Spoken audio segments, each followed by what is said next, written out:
নমস্কার বন্ধুরা, শুভ সকাল। আশা করছি তোমরা সকলেই খুব ভালো আছো ও সুস্থ আছো।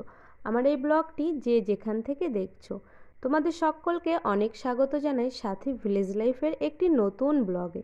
আজ ছিল রবিবার, এখন বাজে সকাল 6:30। সকালবেলাতেই ঘুম থেকে উঠে পড়েছি, তারপরে নিজে একটু ফ্রেশ হয়ে এই যে ঘরে চলে এসেছি বাদবাকি সকালের যে কাজগুলো থাকে সেগুলো করতে। সকালে ঘুম থেকে ওঠার পরে যতক্ষণ না এই বিছানাটা তোলা হয় আর ঘরটা না ঝাড় দেওয়া হয়, জানি না মাথার মধ্যে কেমন একটা হতে থাকে। এত অগোছালো আর কি ভালো লাগে না। তো এই যে এখন একটু স্বস্তি। প্রথমে তো আর কি ঘরটা ঝাড় দিইনি, আগেই বিছানাটা তুলে নিয়েছিলাম, তারপরে এখন বারুন এনে ঘরটাকে ঝাড় দিয়ে দেব। আর এই যে এইদিকে ফ্রিজে আবার এই যে ধুলো পড়েছিল, তো সেইটা আর কি একটু মুছে দিলাম টেম্পোরারিভাবে। আর এরপরে আবার ফ্রিজটাকে পরিষ্কার করব অন্য একদিন। তো যাই হোক, কথা বলতে বলতে এইদিকে কাজও আমার এগিয়ে যাচ্ছে। তো বিছানা তোলা হয়ে গেছে, ফ্রিজটাকেও মুছে নিয়েছি, এখন ঘরটা ঝাড় দিয়ে মুছে নেব।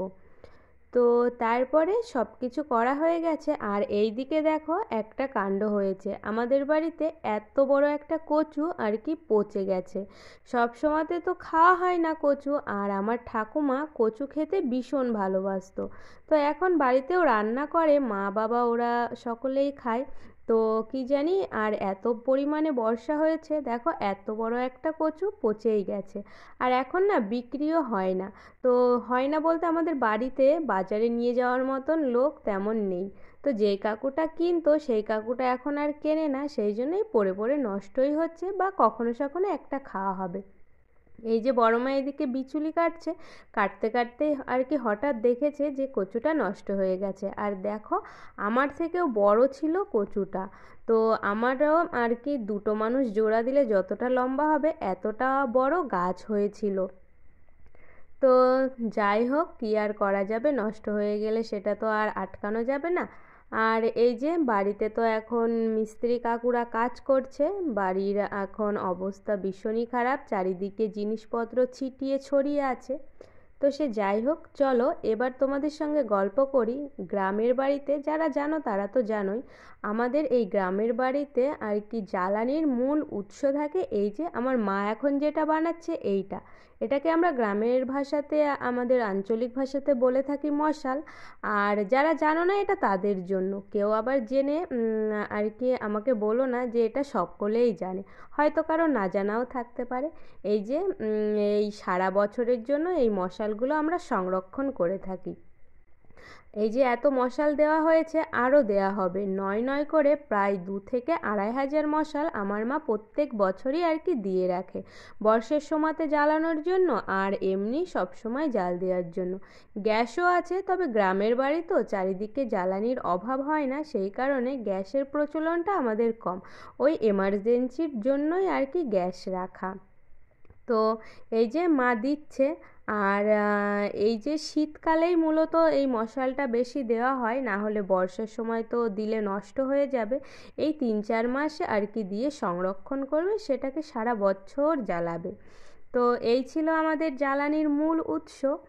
আর এটা জানি গ্রামের প্রতিটা বাড়িতেই থাকে। তো যে বন্ধুরা শহরে থাকে তাদেরকেই বলা। তো এই যে তারপরে দেখো আমাদের আমন সোনা আর কি পুজোর ফুল তুলছে, বেশ একটা ভালো অভ্যাস গড়ে উঠছে ওর মাঝখান দিয়ে। তো আজ ছিল রবিবার, স্কুল ছিল না, বৌদি ওকে বলেছে যে আর কি ফুল তুলতে পুজোর। এখনও ছোট মানুষ, সেই তুলতে গিয়ে গাছগুলোকে নষ্ট করে ফেলছে। যাই হোক, তবুও একটা ভালো কাজ আর কি শিখছে। একে একে এই যে টুকটুক করে সব ফুলগুলো তুলেছে, আমিও আবার কটা তুলে দিলাম। আর এই তারা ফুলগুলো এই সময়টাতে ফোটে বেশি, তো এটা দিয়েই এখন পুজো হচ্ছে আমাদের। তো পাড়াতেও কাকিমারা এসে নিয়ে যায়। আর তারপরে এই যে দেখো নদীতে আমাদের এক কাকা আর কি মাছ ধরছে, তো বড়শি দিয়ে। এই নদীতে এখন বেশ ভালো ভালোই মাছ হচ্ছে, যেমন কই মাছ, তারপরে আরও যে মাছগুলো দেশি হয় সেই মাছগুলো। কাকু এখন বড়শিটা পেতে রাখছে, ওই পরে এসে আবার তুলবে। বেশ আগের দিন দেখেছিলাম অনেকগুলোই মাছ পেয়েছিল, তো কাকু বিক্রিও করে। আর তারপরে বাবা এই যে এইদিকে আবার গরুর আর কি খাওয়ার জন্য বিচুলি কাটছে, তো আমিও পাশে বসেছিলাম আর হচ্ছে দেখছিলাম। তো বাবা এই যে এই বিচুলিগুলো এখন কেটে গরুকে খেতে দেবে।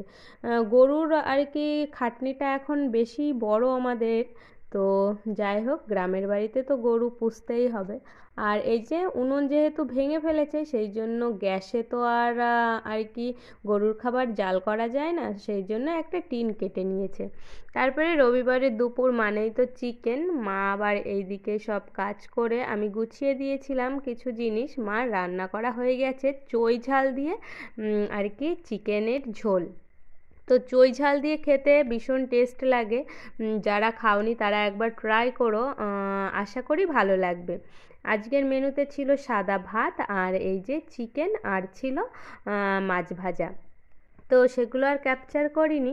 তারপরে খাওয়া দাওয়া করে বিকালবেলাতে এসেছি ওই যে বেশ কদিন আগে আর কি ফুল গাছগুলো লাগিয়েছিলাম সেগুলোই দেখতে। মাটিটা শুকিয়ে গেছে, তো সেই জন্য একটু জলও নিয়ে এসেছিলাম, তা আর কি দিয়ে দিলাম। আর দেখো, দেখতে দেখতেই ফুল গাছগুলো কি সুন্দর হয়ে উঠেছে। শীতের শুরুতেই আর কি ফুল পাবো আশা করছি। এই যে এই বালতিতে করে জল এনেছিলাম।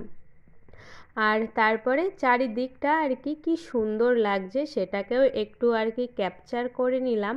আর পাশ মানে চারপাশটা ভীষণ সুন্দর লাগছিল। বিকালে পড়ন্ত রোদটা এসে পড়ছিল। আর সব কিছু মিলিয়ে এতটুকুই ছিল আমার ব্লগখানি। আশা করি তোমাদের ভালো লেগেছে।